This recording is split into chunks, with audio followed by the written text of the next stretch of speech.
The prosecution flags Vice President Sara Duterte's request for 125 million pesos in confidential funds in 2022, even before her office came up with a written plan. The Senate Impeachment Court issues a new subpoena to former DepEd Special Disbursing Officer Edward Fajarda. State prosecutors recommend charges against a non-commissioned police officer whose gun was used by her nephew in the fatal Tacloban school shooting. Benguet places the entire province under a state of calamity after weeks of heavy rain, landslides, and damaged roads. And Canada will impose retaliatory tariffs on U.S. goods after President Donald Trump's 50% levies on Canadian products.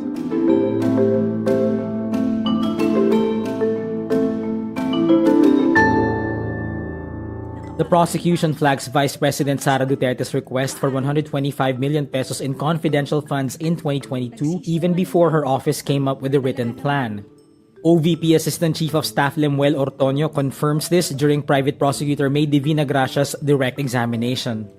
Based on the timeline, the OVP wrote to the Department of Budget and Management on August 22, 2022, requesting 250 million pesos for confidential spending. Duterte's predecessor, Leni Robredo, did not ask for such funds.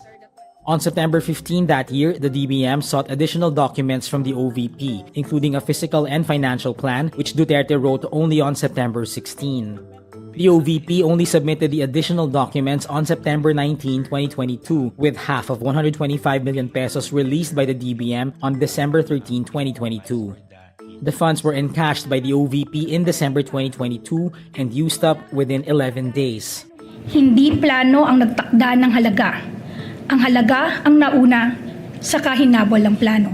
The prosecution questioned why the OVP exhausted the amount each time, despite variations in its number of areas for surveillance covered and period of days. The reports were written to fit the rules, not the facts. 4 na ulat, iisang template, mga halagang hindi nagbabago at laging eksaktong 125 million.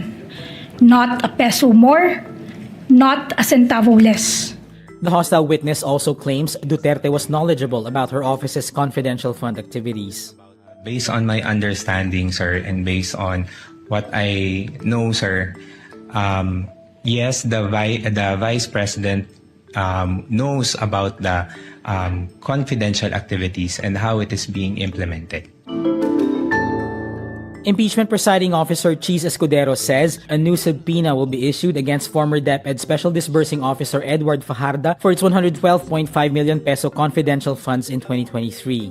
Chair therefore instructs the Clerk of Court to issue the corresponding subpoena in the subsequent trial date on September 7, 2025 at 10 a.m.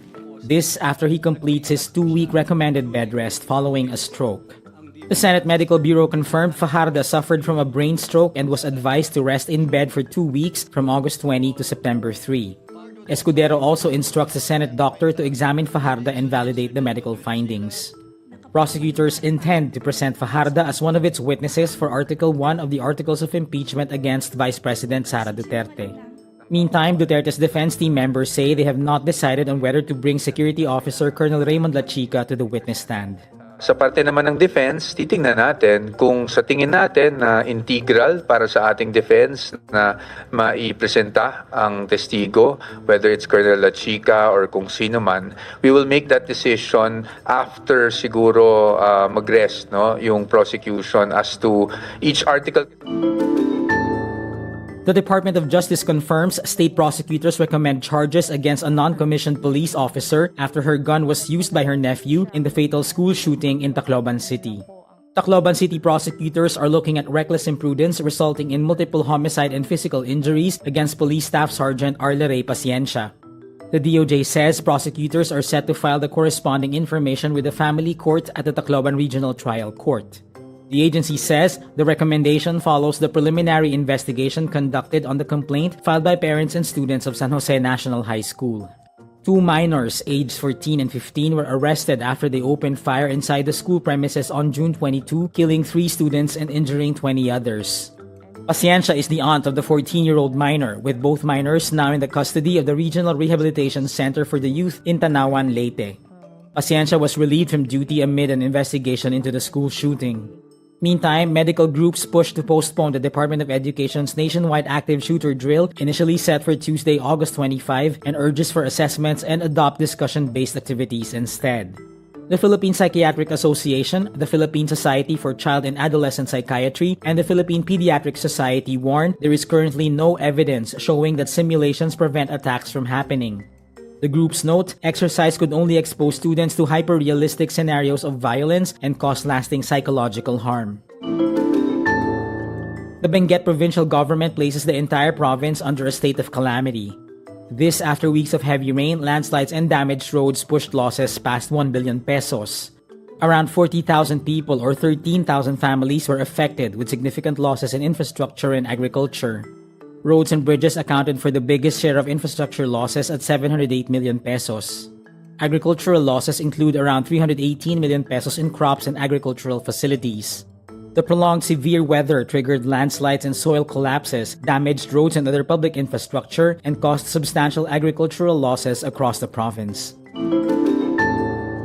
Canada will impose retaliatory tariffs on U.S. goods in response to President Donald Trump's 50% levies on Canadian products. This after trade talks collapsed between the two neighbors. Canada will match Washington's new tariffs dollar for dollar in order to protect Canadian workers, farmers, families, and businesses. The dollar-for-dollar tariffs on imports of U.S. steel, electronics, and other products will take effect on September 8. This also marks a further worsening of relations between the longtime allies and major trading partners. The breakdown complicates the future of a U.S.-Mexico-Canada free trade pact.